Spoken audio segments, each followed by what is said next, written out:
Sehr geehrter Herr Dr. Ploß, Koordinator der Bundesregierung für Maritime Wirtschaft und Tourismus, wird sich leicht verzögern. Ich begrüße ihn trotzdem schon mal, sehr geehrte Frau Dr. Kollmann, Frau Rumpf, Frau Dr. Golombek, Frau Moll, Ms. Moll and Mr. Kolbe from the Federal Ministry for Economic Affairs and Energy.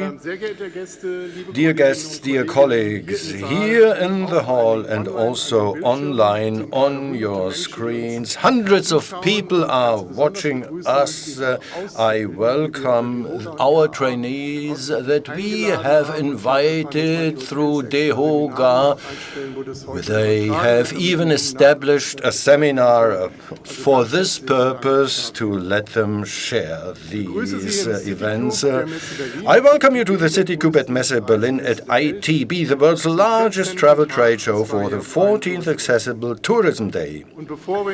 Before we start today's program, let me briefly look back at an important event promoting accessibility in tourism which took place in Torino in October last year. It was the World Summit Destinations for All, which was attended by around 350 experts from 25 countries. Together with several partners, the German National Tourist Board successfully presented Germany as a travel destination with its accessible offerings as a sponsor, exhibitor, and with contributions to the Congress program. The bottom line is, the many discussions revealed a clear picture. Germany, as a travel destination, has a very good reputation among international accessibility experts. We all know there is still room for improvement. Still, it's noticeable a position that fits as well. The activities of the German Tourism Board and its partners were met with great respect and recognition. Even in the closing remarks of the conference in the main hall, Germany was explicitly mentioned as a pioneer. Igor Stefanovic, the accessibility coordinator at UN Tourism, summarized the key findings of the conference, which we have also incorporated into the planning of today's event. Quote, "Nothing about us without us must evolve into nothing in tourism without considering people with disabilities. Governments and destinations should take the lead by bringing together all stakeholders to implement standards, collect data, and set priorities for improvement. Market data is needed to help businesses. There will also be a study presented to us. Market data is needed to help businesses to tap into the immense market potential of accessible tourism and innovation to create better accessible solutions and to promote them. In addition, the importance of structured, up-to-date data on tourism products and services has been emphasized repeatedly. This will be a common denominator throughout today's event, in particularly with regard to artificial intelligence-generated itineraries and booking services.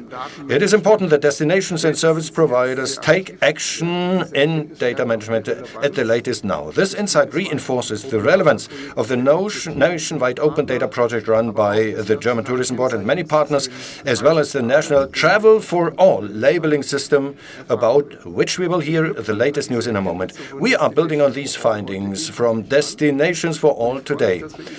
And I'm happy to offer you a diverse and international program that, following the welcoming speeches, will address the following topics in the practical section. We look forward to the keynote speech by John Sage from the USA, who will share his experience as a person with disabilities, an accessibility expert, and a tour operator to highlight the opportunities and potential of accessible tourism.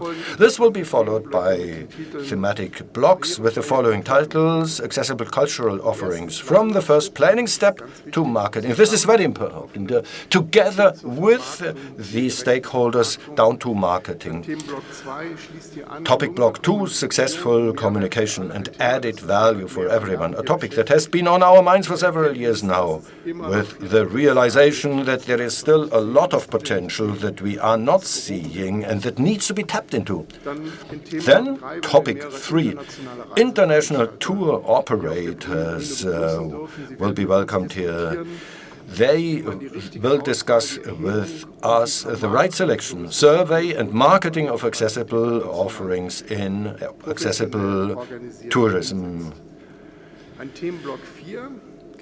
Section 4, Digital Assistance, Anna Graf's presentation from Bartelsmann, who presented something to us. It's about the potential of AI, extended reality, smart glasses and wearables for accessible tourism.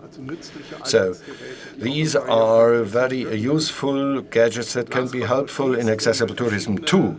And last but not least, topic 5, best practice examples for destination management from Germany and other countries will be presented, including experiences on the water. Before we start, I would like to express my gratitude to the Program Advisory Board, which has supported us in planning the content over several months. The Advisory Board consists of the State Working Group Tourism for All, the Working Group Easier Travel Accessible Holiday Destinations in Germany, the Tourism Working Group of the German Disability Council, DBR, and last but not least, Julia Marmula, Tourism Consultant for Accessible Travel.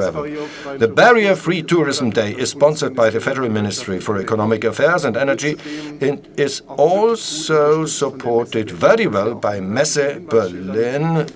You may also learn this from the various signposts. The German National Tourist Board is responsible for the organization and implementation, and we take pleasure in doing this. I hereby declare this is the 14th Accessible Tourism Day. I hereby declare the 14th Accessible Tourism Day open and hope that you will find plenty of inspiration. I hand over to our wonderful presenter, Daniela Wiesler-Schnalke. Daniela, the stage is yours. Thank you.